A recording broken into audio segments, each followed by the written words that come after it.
राजस्थान आने को हमारी तैयारी हुई और राजस्थान की सरकार अलर्ट मोड पर आ गई। मुख्यमंत्री भजनलाल शर्मा जी,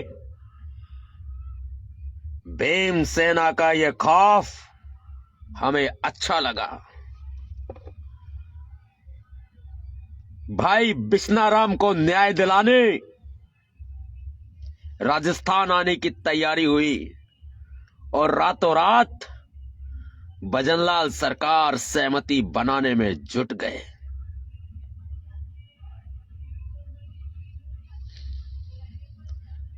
मुख्यमंत्री भजनलाल शर्मा जी सावधान, नवाब सतपाल तंवर आ रहा है राजस्थान। भाई विश्नाराम को न्याय दिलाने नवाब सतपाल तंवर 15 दिसंबर 2024 रविवार सुबह 11 बजे बलोत्रा की धरती पर अपने कदम रख रहा है। बहुजन समाज के लोगों, क्या जम गया है तुम्हारा खून? क्या उबाल नहीं मारता? बहुजन समाज के लोगों, शमशान में मुर्दा भी चैन से सोता है। बहुजन समाज के लोगों, मुर्दा हो या जिंदा हो, जिंदा हो तो जिंदा खड़े नजर आओ। नवाब सतपाल तंवर के आने की सूचना जैसे ही मुख्यमंत्री भजनलाल शर्मा जी को लगे, वैसे ही मुख्यमंत्री जी ने अपने नुमाइंदे भेजकर धरने को उठवाने की साजिशें रच दी। मेरी बात हुई भाई गज्जू से, चिंता मत करना, एक एक आंसू का बदला लिया जाएगा। एक एक आंसू का बदला लिया जाएगा। सरकार को छठी का दूध याद दिला दिया जाएगा। यह राजस्थान नवाब सतपाल तंवर की युद्ध भूमि है, उसे मैं अकेला नहीं छोड़ सकता। नवाब सतपाल तंवर की जान मेघवालों में बसती है और यदि मेघवाल को कोई भी आंच आएगी, खरोंच आएगी, नुकसान होगा तो नवाब सतपाल तंवर की जान ही संकट में आएगी।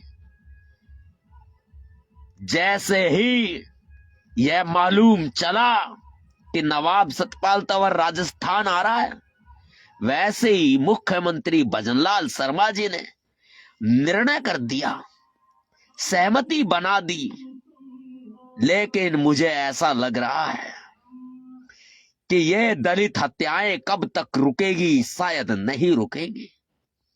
महिलाओं का शोषण, दलितों का शोषण, आए दिन कोई ना कोई वारदात होती है और हम हाथ पर हाथ धरकर बैठे रहते हैं। फिर कोई घटना होती है तो फिर पोस्टमार्टम की तैयारी होती है, मान मनोवल की प्रक्रिया चलती रहती है।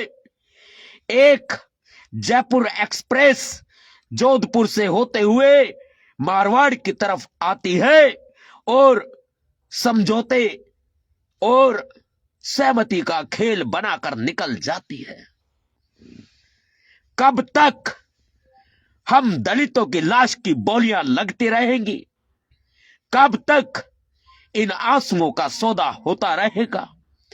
कब तक यह सहमति का खेल चलता रहेगा? कब तक, आखिर कब तक? कैसे रुकेगा दलितों का शोषण? चिंता की बात है। हमने तो आने की तैयारी करी और इधर से सहमति हो गई।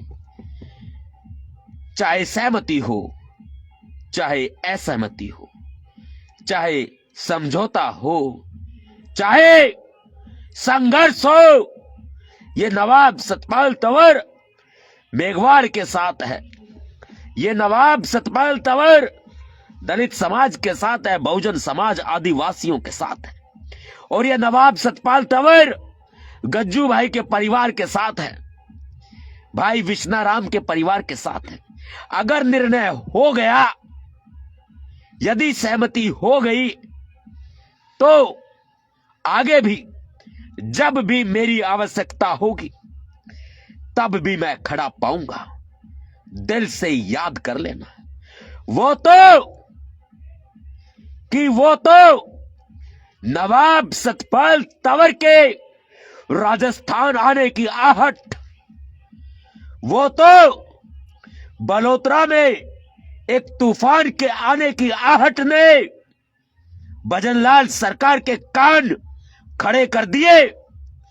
और 24 घंटे पूरे होने के बाद, 48 घंटे का अल्टीमेटम देने के बाद हमें यह खौफ अच्छा लगा कि मेघवाल समाज मजबूत है। नवाब सतपाल तंवर के आने की आहट पाते ही भजनलाल सरकार ने सहमति बना ली और मांगों को मान लिया।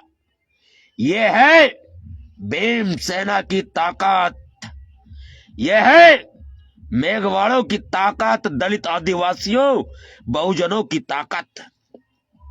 और भजनलाल सरकार, कभी किसी वहम में मत रहना। जब भी मेघवाल पर, दलित बहुजन पर, आदिवासी पर, राजस्थान पे आंख में उठाई जाएगी, ये नवाब सतपाल तंवर तुम्हें छठी का दूध याद दिला देगा, छठी का दूध याद दिला देगा। बालोतरा राजस्थान आने से पहले ही 48 घंटे पूरे होने के बाद भजनलाल सरकार के द्वारा मांगे मान लेने से आपका संघर्ष पूरा होता है। मैं इस सफलता का श्रेय गज्जू भाई को और गज्जू भाई के परिवार को देता हूं। पूरे बहुजन दलित समाज, समस्त मेघवालों को इसका श्रेय देता हूं। जैसे अब एकता दिखाई है, आगे भी ऐसी एकता बनाए रखना और दिखाए रखना। हमारे आने की जरूरत नहीं पड़ी, बस नाम ही काफी है। नवाब सतपाल तंवर अच्छे अच्छों की आगे से गीले और पीछे से पीली कर देते हैं। चाहे वो उत्तर प्रदेश के मुख्यमंत्री श्री योगी आदित्यनाथ हो या राजस्थान के मुख्यमंत्री श्री भजनलाल शर्मा हो, नवाब सतपाल तंवर की दहाड़ इनकी आगे से गीली और पीछे से पीली कर देते हैं बीजेपी वालों की। वैसे मुख्यमंत्रियों का सम्मान करते हैं, मुख्यमंत्रियों के बारे में नहीं बोल रहा। मुख्यमंत्रियों की तो रात की नींद हराम हो जाती है, सरकारों को छठी का दूध याद आ जाता है, ईंट से ईंट बजा दी जाती है। और बीजेपी वालों की आगे से गीली और पीछे से पीली हो जाया करती है। आगे से याद रखना, अगर राजस्थान के मेघवाल समाज पर अगर जरा सी भी आंच आई ना, भजनलाल सरकार अभी तो आने की घोषणा ही की थी, तुम्हारे तोते उड़ गए। अगर नवाब सतपाल तंवर आ जाता ना, तो पूरे के पूरे बलोत्रा को या दिल्ली में उठा के ले आता, समझ गया, और जयपुर में तुम्हारा सिंहासन डोलता। फिर मत कहना नवाब सतपाल तंवर ने बताया नहीं था। क्रांतिकारी जय भीम। अब मैं बलोत्रा राजस्थान नहीं आ रहा हूं, बिल्कुल नहीं आ रहा हूं, परेशान मत होइएगा बीजेपी वालों, परेशान मत होइएगा, नहीं आ रहा हूं। अच्छा हुआ कि तुम लोग मान गए, वरना इस तूफान को रोक पाना तुम्हारे बाप दादा की औकात, तुम्हारी माँ ने दूध नहीं पिलाया जो इस तूफान को रोक दे। अच्छा हुआ तुमने बात मान ली, वरना तुम्हें नानी याद दिला देते, नानी छठी का दूध याद दिला देते, तुम्हें ईंट से ईंट बजा देते हम तुम्हारी। बहम निकाल देना अगर बहम हो तो, मेघवाल है ये ना, तुम्हारी माँ ने इतना दूध पिलाया जो मेघवाल से टक्कर ले सको, और ना तुम्हारे बाप की इतनी औकात तुम दलित आदिवासी बहुजन समाज का सामना भी कर सको, पीछे से वार कर सकते हो मनुवादियों बीजेपी वालों। जय भीम, जय भारत।